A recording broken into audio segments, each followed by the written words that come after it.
What's up, y'all? You're listening to the Extra Point College Football Podcast. I'm your host, Jacob Karnes, joined as always by my co-host, Daniel Hammock. Daniel, in today's episode, we are going to put a bow on this season. We have crowned our national champion. Big congrats to the Indiana Hoosiers. We're going to recap that game, talk about how they won their first ever national championship. We're going to save some of the what does this mean for the sport for a future episode. Long off season, unfortunately, but plenty of time to talk about the sport as a whole. We've got that coming for you. But we're going to recap the national championship on today's episode. Then we're going to put a bow on the 2025 season, Daniel. We're going to hand out some superlatives, such as our team of the year, disappointing team of the year, offensive and defensive special teams players of the year, some of our favorite uniforms, some of our favorite games. We'll just kind of talk about the 2025 season, what we loved about it, hand out our superlatives. But Daniel, first, we did crown a national champion on Monday night. Indiana, we both picked them to cover. They just missed there on the cover. Post-game win expectancy was about 80% to Miami's Miami. Close championship game. Closest championship game we've had since the 2017 Alabama-Georgia game that went to overtime. Okay, so, yeah. There was 3 championships in a row that were like one-score games, and those are the only ones in the playoff era that have been one-score games. We got one of these in this game. Excellent championship game. I mean, let's talk about winners first, Daniel. Indiana did it. I mean, we watched every second of this game. It felt like watching Indiana football the rest of the season. They didn't make mistakes. Yeah, and they capitalize on your mistakes. That's right. I think that you said it perfectly multiple times this year about how, at least through these playoffs, you've said Indiana is the best team. One of the greatest attributes of college football is that most of the time the best team wins the national championship. We did not think that that was necessarily true last year with Ohio State. Not that they're not a great team, but it's about balancing the regular season with everything. It's an overall encompassing. And so Indiana finishing this off was truly a special moment. First national championship in program history. I mean, anytime you can say something like that, it's special. Obviously, you start to be able, I think you have to wait until there's a finality to it before you can start being like, wow, this, and this was special. This was special. But, you really look at the whole season. I mean, Curt Cignetti, what he's done in these 2 years, Fernando Mendoza, his remarkable, Heisman run, all the special things with Mendoza's parents. But, this team just being a bunch of veteran guys that transferred over from JMU, and then also just some other super seniors that kind of stuck around. And, they really put their blood, sweat, and tears into this sport, not leaving for other things, and showed that, what they could do together was special. This game in particular, though, I mean, it was something to behold. The blocked punt for a touchdown was very Indiana. It was something that they have, special teams have been a big part of this for them. Field position has been big. Watching this ultimately come down to, Carson Beck with the ball in his hands, going down the field, chance to score and win, and Indiana's defense coming up with a big, interception. As I was watching specifically that final drive, I just remember thinking, well, all this game has come down to, and now, it's in Miami's hands. They could do this. I believe Indiana was about to get off the field, or not get off the field, but it was 3rd and 15 when they had the roughing the passer penalty. Mm-hmm. And so, of course, gave Miami a first down. But that play, I think, impacted Carson Beck. Not that he hasn't thrown interceptions before, but I think that he, when he got hit, you could kind of tell there was a difference in him. It was very much he got rocked, and it's just a tough hit. It was a hard hit. It wasn't necessarily dirty. It was late, but it wasn't necessarily dirty. It was just a good hit put on a quarterback. But I mentioned in our group chat, Jacob, it may be one of the most underrated timeouts of the year. Curt Cignetti calling timeout, because after that play, Miami gets a little hot, and they're just, it's all muscle memory for Carson Beck at that point, and he's doing his 2-minute drill, going down the field, and then, kind of gets a first down. They're running hurry up, so, of course, Indiana can't substitute, and again, he's not having to really process, which I think is, he was hit pretty hard. I think he may have been a little concussed a little bit potentially. And so the way he was going about things, I think, was exactly what would have won them the game. But they called timeout, slow things down. I compare it to like when you're running in basketball and you've got a good team that's good in transition versus making them pound the rock at half court and play half court ball. That's what they essentially did to Carson and made him read a defense and do some stuff. If you're not 100% at that point, or you're kind of, zonked out of it and you're not hot anymore, he comes out and he throws a pick into double coverage. I mean, that was elite timeout by Curt Cignetti, just another notch in his belt. But what a great championship game. I appreciate that we had a good game, like you said, best game that we've had in a while, one-score game down to the last possession. So very entertaining. I had fun. Grateful for the greatest sport known to man, college football. Yeah, I want to stay on that last drive there for a second before I talk more about Indiana, just while we're on the topic of it. I saw someone say this, and I thought it was really good, that play required an NFL throw from Carson Beck. And you didn't, like, it wasn't the worst play, but from the opposite hash, deep ball across the field where you've got to get it over the corner. He had a step, and then right before the safety gets there, that is a Sunday throw that was required in that situation. And why are you calling it then when you had more time? Was interesting. So yeah, great timeout because everywhere else was covered. It's like the Indiana, you're always picking and choosing where you want to be strong, where you're okay giving something up. And that seemed like a defensive call that was like, okay, we're going to lock down everything on the side of the field. And if he's going to beat us, it's going to have to be to this receiver. And we don't think he can do it. That was the defensive call. And at the end of the day, Carson Beck didn't do it. And that decides the championship, which again, I'll come back to why I'm grateful that Indiana won. I talked about in the last episode, but another interesting stat, unfortunately for Carson Beck, David Hale put this out, that Carson Beck has had the ball with a chance to win or tie. And let me get back up. Carson Beck has 6 losses as a starter. Right. In 4 of those games, he had the ball with a chance to win or tie on the final drive and threw 4 game-sealing interceptions.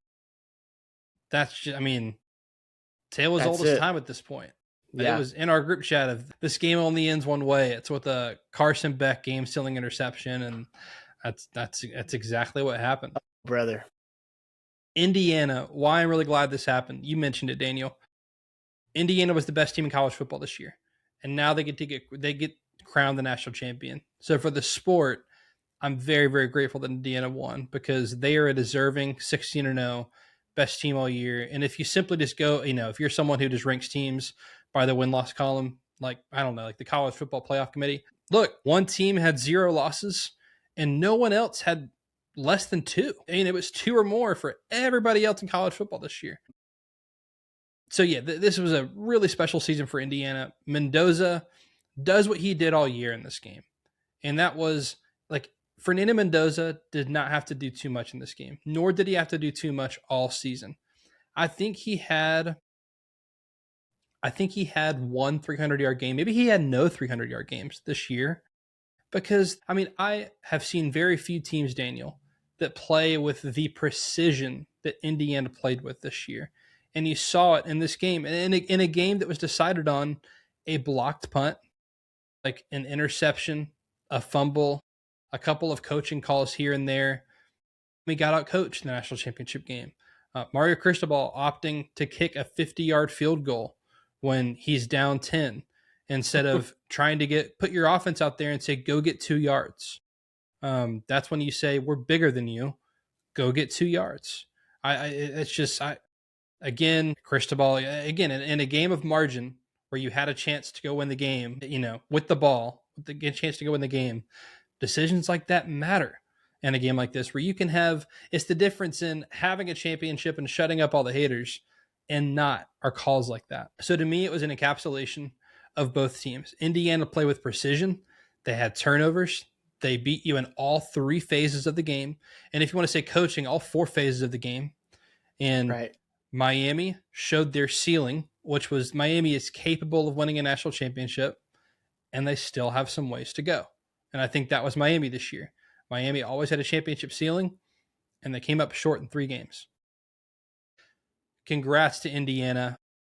No, the question we will talk about it more, but the question we ask about who's the next Indiana. Dang, I don't know if there's a next Indiana. Let's appreciate what we just watched. I do think Yeah. this is good for the sport. I think it gives plenty of fan bases hope that we can be the next Indiana. It is possible. Because if Indiana can do it, Daniel, who can't do it? Honestly, I mean, like Yeah. what team? I'll say outside. I mean, I know that part of this. I mean, Indiana's not outpaying everybody, but they are a Big Ten school. So I'll say like, They at what's least have stopping? resources as a baseline, but they're But not. it's Yeah, like, they're not paying people like anything crazy. but what's stopping Purdue, Arkansas? I know Vanderbilt was good this year, but Vanderbilt, Mississippi State, Northwestern, Rutgers. Like, what can those schools say that Indiana has that they don't? It's nothing. So I think that's good for the sport. But at the same time, I don't know if it's replicable. And I just want to appreciate what Curt Cignetti's done in these 2 years to bring Indiana their first national championship. It's unbelievable. And I said it a few weeks ago during the playoff. Chris Felica said this. I'll give him credit, but playing bad loses you more games than playing good wins them. And Indiana did not play bad this year. They were not going to beat themselves. They weren't going to make mistakes. They weren't going to miss blocks.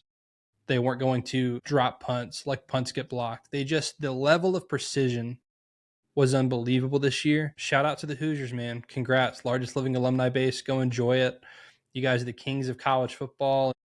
Again, regardless of what happens to Indiana after this, greatest coaching job I think I've ever seen in the sport since I've been watching it closely.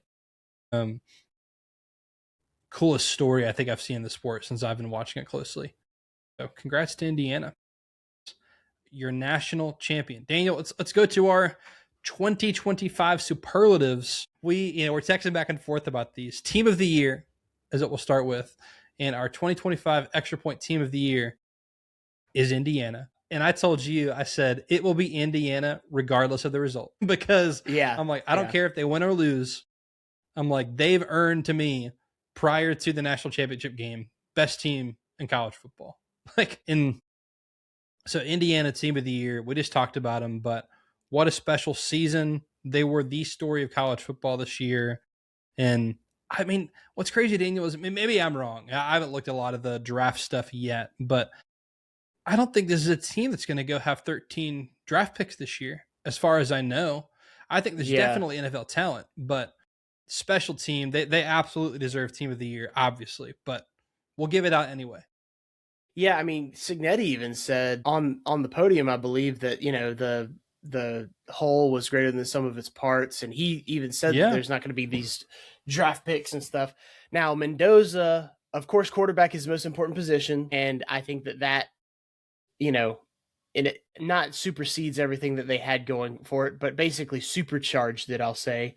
And he's going to probably be the number 1 overall pick. I think that just the way things have gone, especially with Dante Moore returning to school. So, yeah, I think that that's kind of in the bag. But, yeah, Indiana, I mean, wow. I think that there's going to be some people who water down what exactly just happened because they've seen Indiana now in first place for 3 months because the last month of the season dragged on like crazy. But I think, like exactly what you said, like we really need to put this in perspective of like what has happened over the course of Indiana's like lifetime, and then now over the course of these past 2 years. With last year it was almost like, okay, we will accept the fact that Indiana won these games, played a easy schedule, lost by a million to Ohio State, and then lost their playoff game to Notre Dame. We'll accept it. That's acceptable. That's palatable. Cignetti's a good coach, but he can't really do it at Indiana.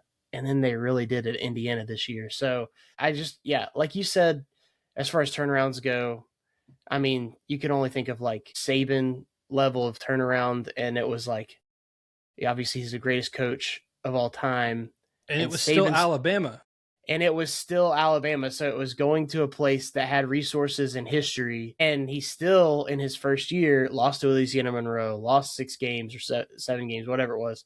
So, the turnaround was much quicker, and, the championship came much faster. So we will see what it means for the sport going forward, but very happy as a college football fan, like you said, just for Indiana. For those fans, seems like they're a good fan base, so happy for them. I know that they've really enjoyed this year. The picture that's been going around, Jacob, of Cignetti's first game last year, opening, that was really fun to watch.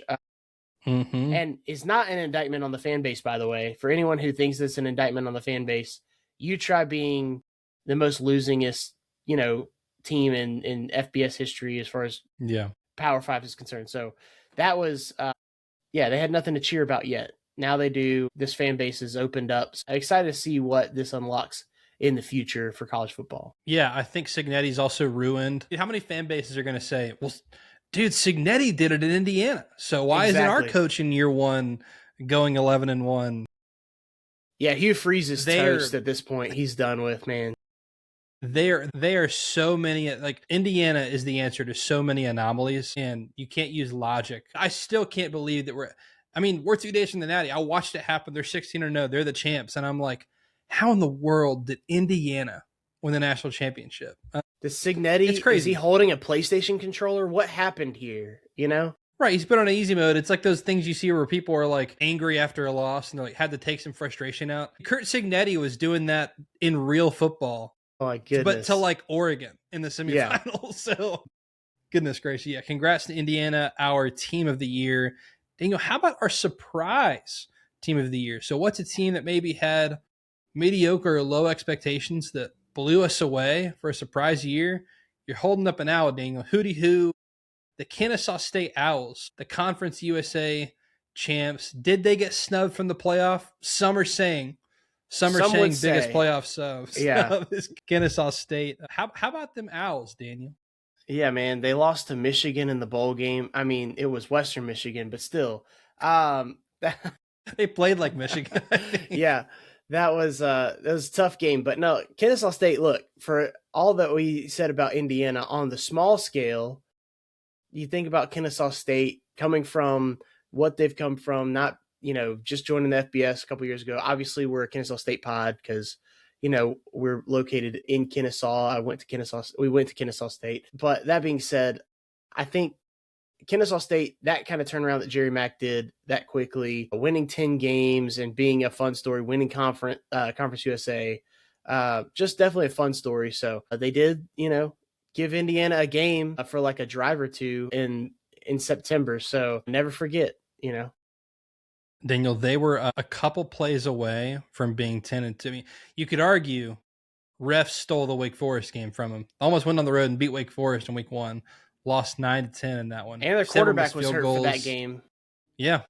And then, won the rematch at Jacksonville State. So, yeah, congrats to Jerry Mack and the Owls, our 2025 surprise team of the year.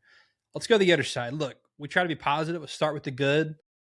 Let's go to the disappointing. How about the most disappointing team of 2025? Big ol' sorry to graphics guy Ben. The Clemson Tigers are our 2025 most disappointing team of the year. Daniel, I picked them to not only win the ACC, I picked them to go to the playoff.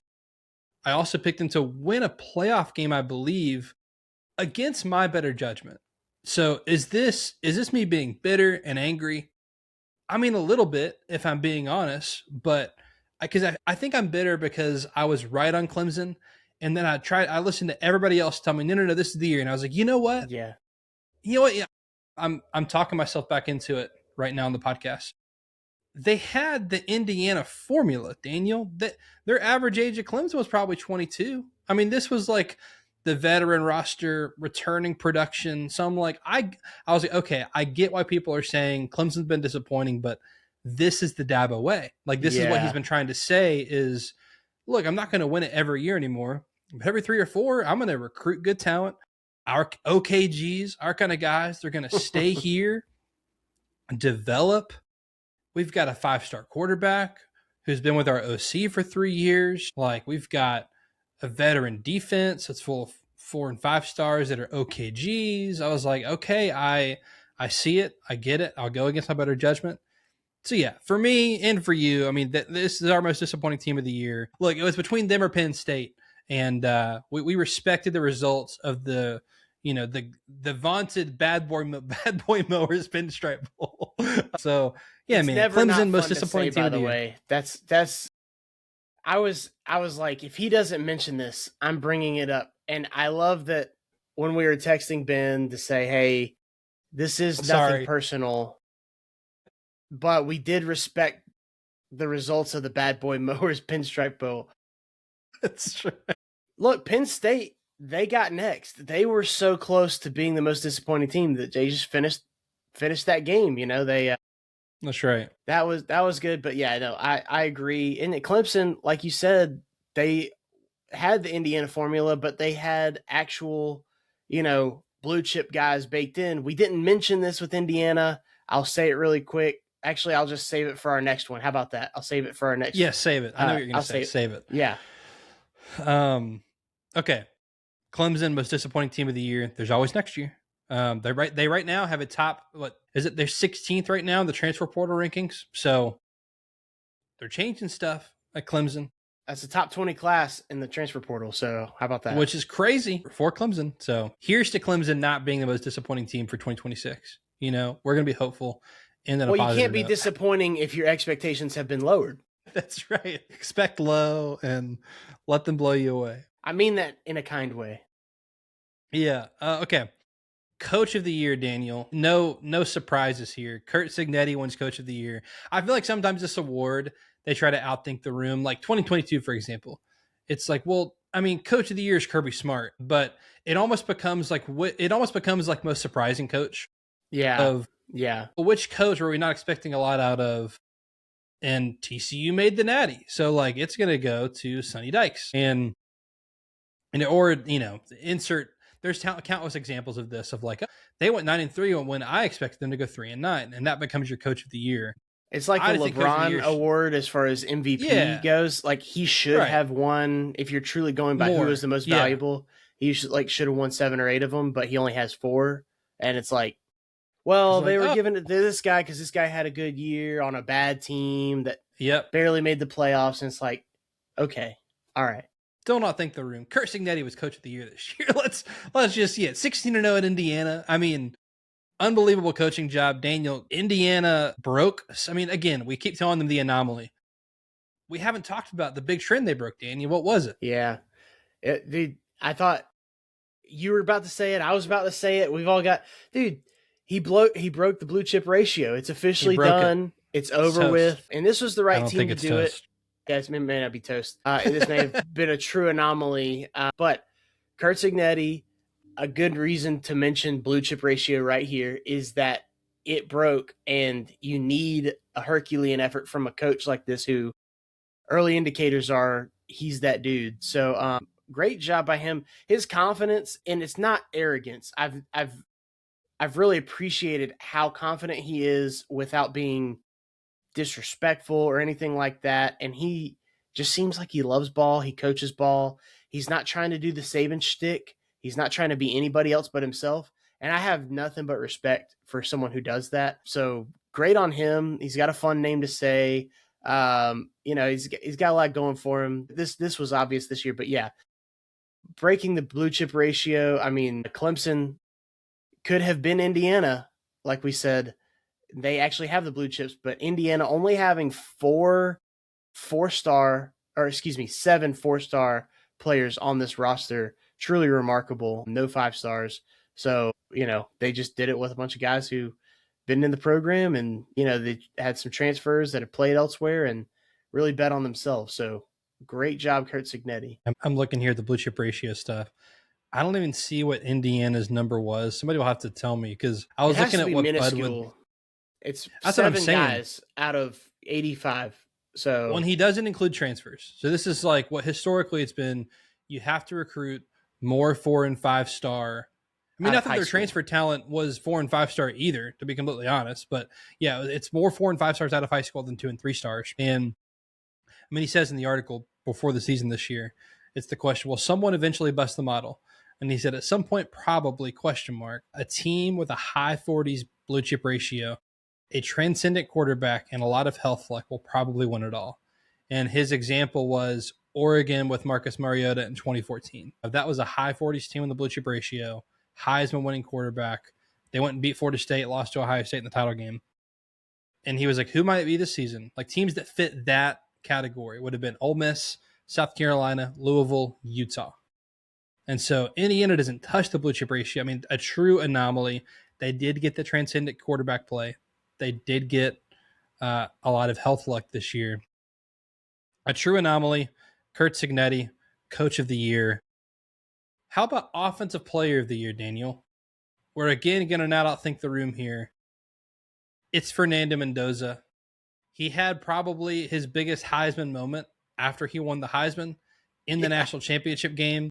Apparently, it was not a called quarterback draw. Well, it was a read. It's like he said if they run man, I'm supposed to throw it. If they run zone, I'm supposed to run it. And he said in pre-snap, he identified that they were playing half the field in man and half the field in zone. And he just said, I'm going to bet on myself and run the ball. And I was like, oh, he got the first down, but he's going to be short of the goal line. Then he just like extends, takes a shot to I mean, dude, he took so many shots in this game, and he's still talking a million miles a minute. He is post-game just smiling. Dude, he's fun.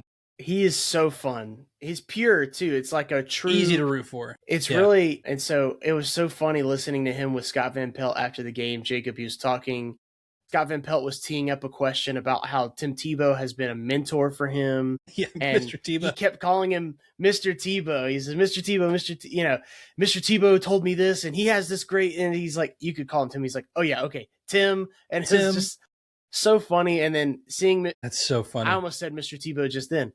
Seeing Tim Tebow respond on Twitter and say, come on, man, Mr. Tebow's my dad. And I just think that everybody's having fun. You know, Fernando Mendoza does kind of give that same Tebow feel-good story that most people had. We didn't because we were Georgia fans. But he kind of had that kind of rallied the whole sport behind him, where they all felt like, hey, this is a good guy. We can all cheer for him. And it was just very much a fun story. Also, Fernando Mendoza's parents, what a sweet story with them. Very sweet. You know, everything that went into it. Dude, let's just pick the guy who had, the Heisman Trophy and had the moments and led this team to a victory. Like you said, we're not going to outthink the room.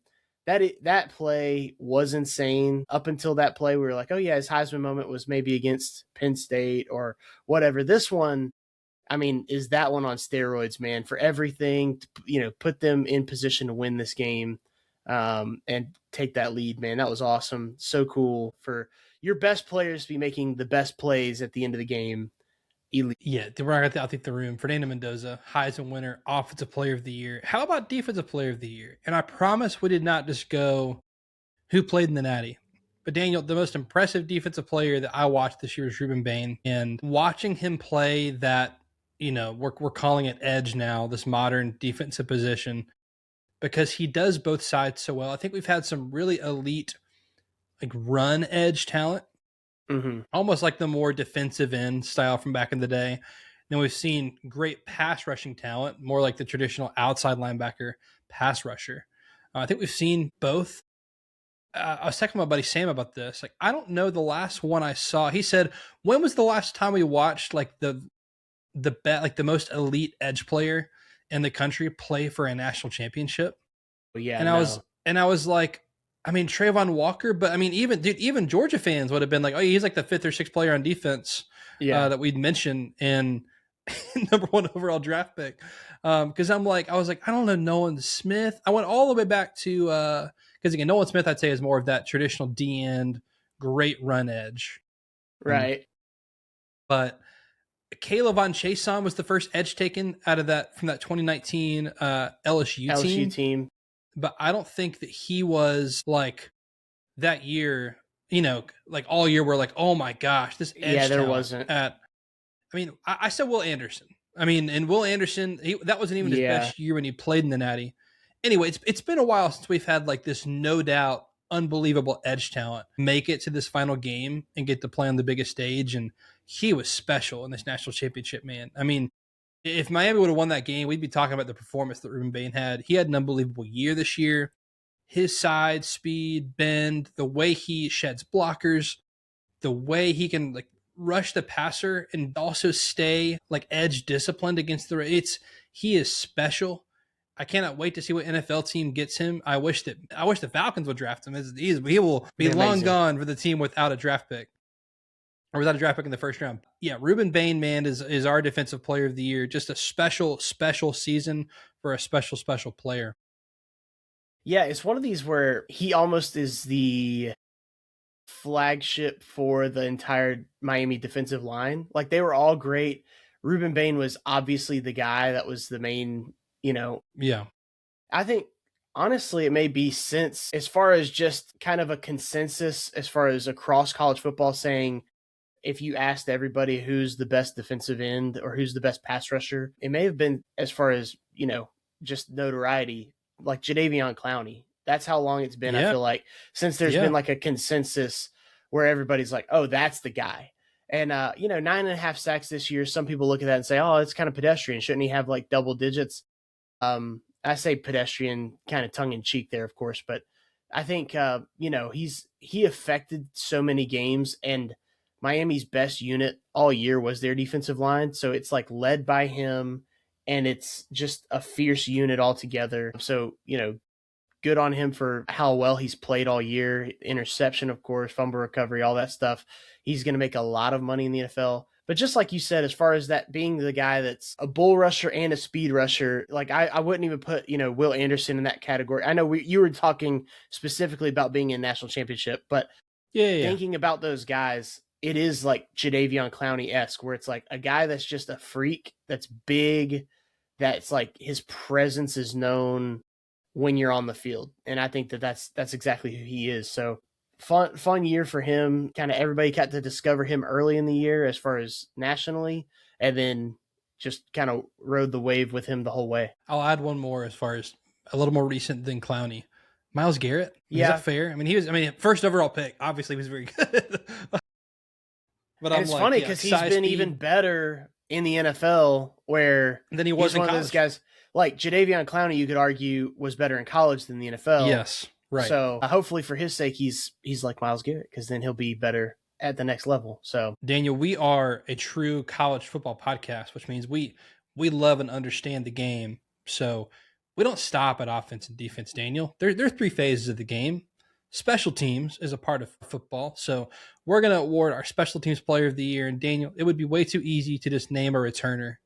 But honestly, I think probably Niblett from Texas is probably the best returner this year, but no one stuck out as truly special.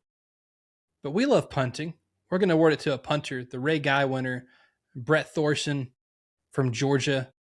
Daniel, I don't even know if he had his best year this year. He was quiet, which tells me he probably did have his best year this year. Averaged 45.5 yards a punt, had a long of 66. I think the stat was he only had, I think it was 4 punts that were even returned this year. Right. Which is, again, the skill of the punter. Shout out to the Australian Brett Thorson, our 2025 Special Teams Player of the Year.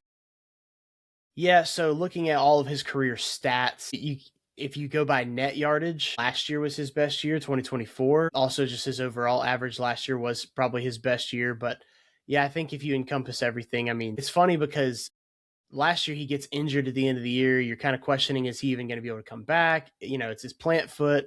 So I think that's another layer to it. Like, hey, he had this great year after being injured at the very end of last year with a knee injury. Because he's a football player, man. He'll stick his nose in there and make a tackle. He's from Australia, so he knows, I'm going to get down and dirty with my guys and just make tackles if guys are making a return. So I'm excited for him. I'm glad that he did. And I guess if you look at his long, he had his second longest punt this year, 66 yards. His longest, which, I'm sure had some help, was in 2022, he had a 75-yard punt, which does not seem possible. So, of course, there's probably a great role with that, but we have fun nonetheless. But, yeah, he had still a very good – this was his second best year if you go by it. But after last year being such a great year and coming off an injury, I think this is a very special year for him. So, good on him for the Ray Guy Award. And even better, he gets the superlative from the Extra Point Podcast. Even better. We'll have to send we'll have to make plaques for next year. We'll send one to Brett and maybe graphics plaques. Maybe Ben can help us with that. How about? There you go, Ben. Next project for him. How about freshman of the year? And Daniel, this player almost went off as the player of the year. We had to talk about it, but I mean, was there any freshman more impressive than Malachi Toney this year?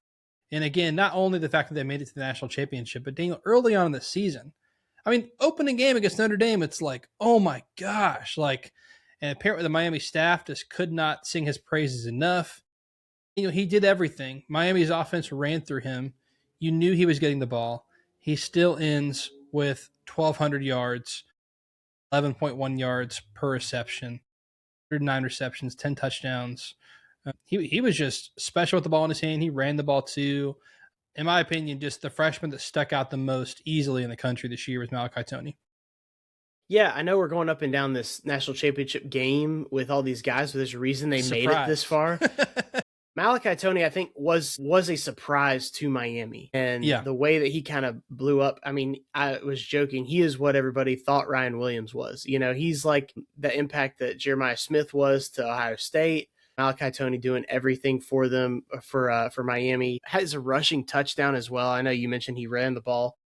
And it wasn't nothing. He ran, 23 carries. He had about 5 yards of carry. So definitely was used all over the field. And I think helped alleviate some pressure on Carson Beck at times. And, he's definitely probably their brightest star in the future. So I think they're probably hoping to keep him from the portal. I know that Miami's usually a destination and not somewhere that people leave, but they probably are going to make sure he's well fed and taken care of. He made a lot of money this offseason. That's usually something we reserve for NFL players. No, he made a lot of money to come back to Miami and be their receiver. So congrats to Malachi Toney. Daniel, how about, enough with players, how about the game of the year? There's a lot of good college football games this year. I will start with this. Our bias was definitely to games in the regular season played on college campuses. And if you add a rivalry in there, that's going to make it even better. Because that's what's amazing. That's the best part of college football, according to you and me. And I think if you're trying to get someone into college football, you show them a rivalry game on campus and say, this is what we're all about. That's what's special. So there was a game that was not only one of the best games of the season, but also fit in that criteria. And Daniel, it might have won this even without that criteria. But this was a game. Was it October or September? September. It was in September. Georgia at Tennessee. Georgia 44, Tennessee 41 in overtime. The moment I'm going to remember from this game was fourth and six? Yeah, I think so. Yeah. Game on the line, need a first down to extend it. Gunnar Stockton throws a 38-yard touchdown. Might have been the best throw all season to put it in that spot in that moment with the game on the line. You not only needed a first down there, you were down 8. So they had to go get the touchdown and the 2-point to send it to overtime. They got it. This game was back and forth. Lots of lead changes. I mean, Tennessee was up 21-7. Georgia storms back and takes a 27-21 lead, And it seemed like, all right, they're going to put this one away. Tennessee takes another lead change. I mean, Tennessee gets up 38-30 before that big moment. There was Checker Neyland. Great uniform matchup. Yep. It checked all the boxes for me. 3:30 game. I mean, checked all the boxes for me for an elite college football game. Then on top of it, we got, people like scoring. We got a high scoring game that went to overtime. So a really fun game to watch. That one's our 2025 game of the year. Yeah, I mean, there's not anything like a good rivalry game on campus, and so we really enjoyed going through this list. There were some that were very good games that were right there on the chopping block, like Texas A&M, Notre Dame, like some games like that were very good. They were on campus and we're, glad to have watched them. But, that, I guess the edge was that this one was overtime and it was a rival game. So all that to be said, this was kind of like the game that kind of put both teams on the map because people already kind of respected Georgia, but now they respected Georgia's offense because of what they did against Tennessee. And then this was a way that they respected, Tennessee, seeing that they could go toe-to-toe with Georgia. So very fun, very, very good way to kind of jumpstart the year in September, no less. Yeah, that was an excellent game. How about upset of the year? This could have won game of the year as well. Daniel, it couldn't go anywhere else other than UCLA over Penn State. I think this was the most shocking result of the season. And two, what it did, this was the game, Daniel, that that fired James Franklin. I know that he didn't get fired until after the Northwestern game, but this was the game that everyone was like, oh no, like the bottom's going to fall out. Because I mean, all of us thought, including us, it was like, okay, they lose to Oregon in overtime. That sucks. Long season. You go 10-2, like Penn State tends to do. You're going to be in it.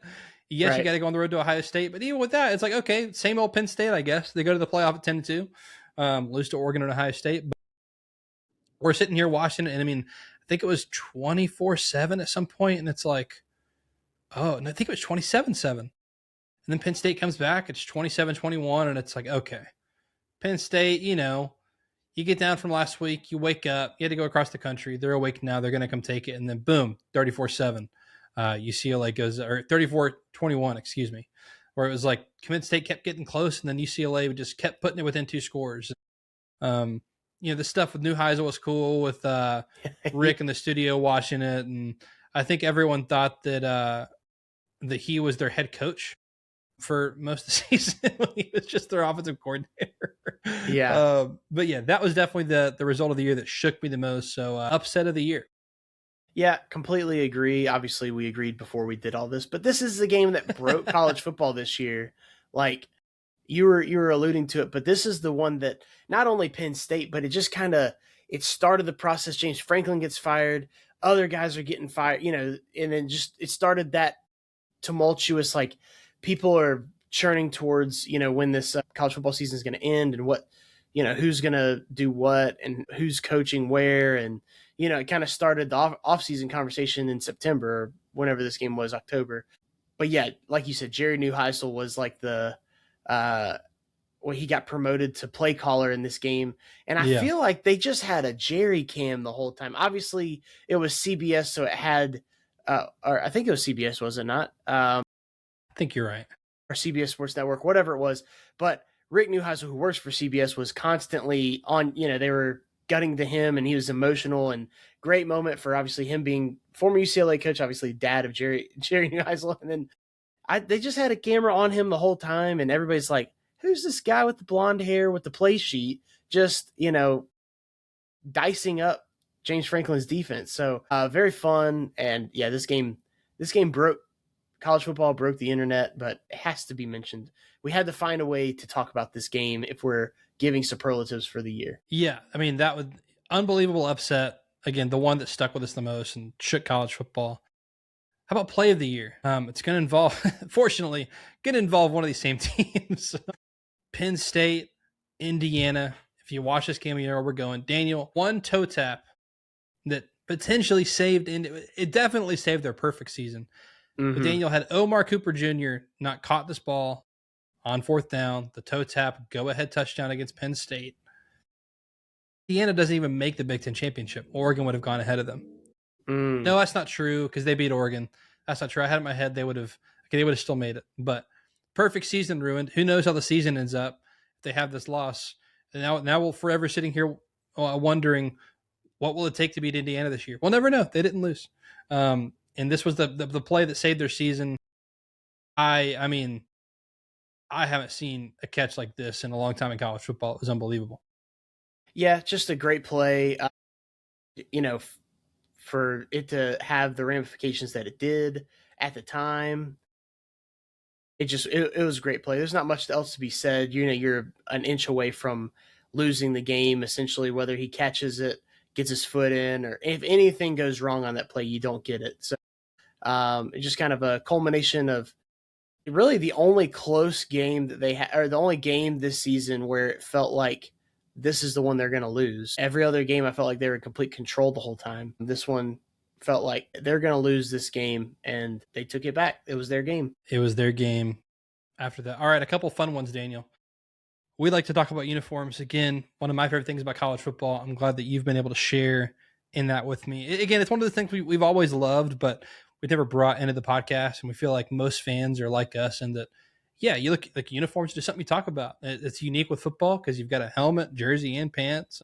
It's all got to work. In college, it changes every week. In the NFL, for the most part, they have, hey, this is our set, and we have one alternate, and that's it, you know. So, but college, man, they could come out with something different every week. with Oregon or whoever. That's So right. it's a big deal specifically for college football. It is. All right, uniform matchup of the year. Two schools played that I think have.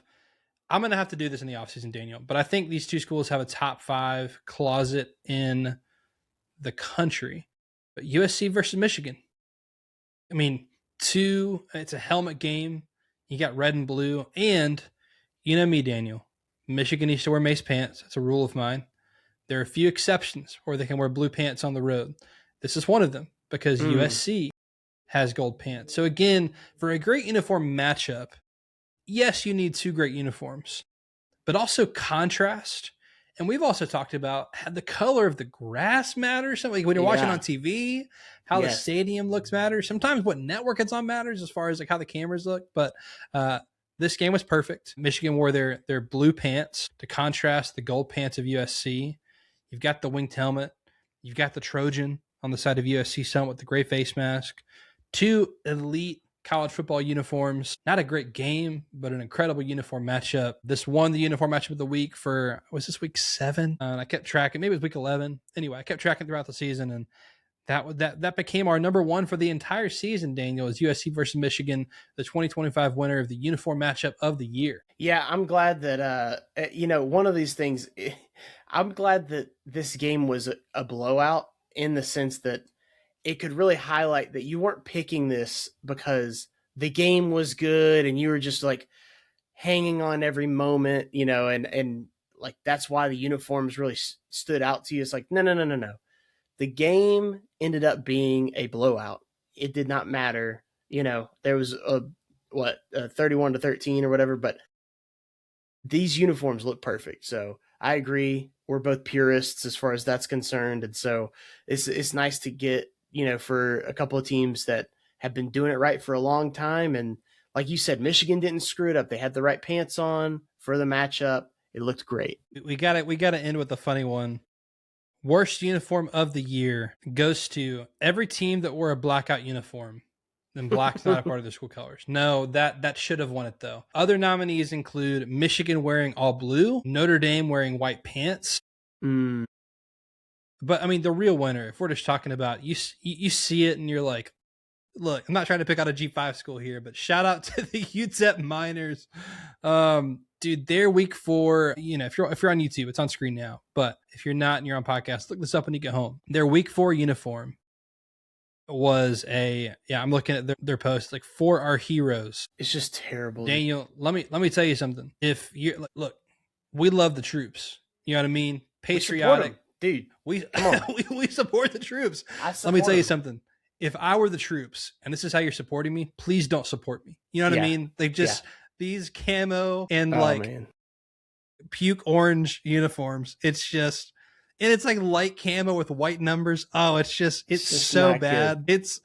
It's one of the worst uniforms I've seen. And there were a lot of bad ones. We had several nominees in the group chat of worst uniform of the year, but by far it goes to UTEP. It's the one that, as I'm looking at all the bad uniforms, I'm like, there's some that are disappointing, as far as like what you like, it's Miami wearing their camo. Yeah. It's like you have an excellent uniform, and this is just, but it's not as bad as this. It just missed the mark worse than you did. I think some of these are preferences versus like, this is just atrocious. I think the word abomination can be used in this scenario. I don't think that's too strong necessarily. This is the kind of stuff that gets somebody fired, whoever's in charge of this. Yeah. Yeah. Certainly not calling for anyone's livelihood, but perhaps this role and responsibility gets removed from their job title. Yeah, I hope so. And you just start to wonder when you look across the league and across the nation and you see places that do it so well or that do it at least mediocre, how this can still happen. And it's like, who is making... I don't get it. Is this, Sue from accounting and she just like, hey, I think maybe we should do this because we're going to support the troops. And, should we have the darker? No. Light camo. And then this ugly... no. So I don't know if they made a deal with somebody or there was some sort of branding initiative or maybe it came off wrong in the printer, but they ran out the tunnel in these things and it was terrible. They put it out and we're proud, unfortunately. They are telling us that they don't want us to watch group of 5 football, group of 6 football. That's what this screams. That hurts me as a group of 6 alumni. Okay. I don't like that they're hurting the sport by wearing these. I will say, let this be an opportunity to learn. Do not do this again. And we'll see you next year. Please. We'll see you next year. Daniel, next week we will have our look. What's the state of college football? We'll give kind of a state of the sport address next week. What needs to change? What do we love about the sport? That'll be a fun episode again to kind of look back and look forward for next season. But like, it is the off season, but we're not going anywhere. We'll be back next week, and the week after that, it's signing days. We'll recap all of recruiting, both the transfer portal as it wraps up, high school as it wraps up, and we'll talk about the new players on these new teams. Be sure to follow us at the Extra Point Pod on Facebook, Instagram, and YouTube. You can follow Daniel on Twitter at Deep South Daniel. You can follow me on Twitter at Jacob Karnes with a K. That'll do it for this edition of the Extra Point. He is Daniel. I am Jacob. See ya.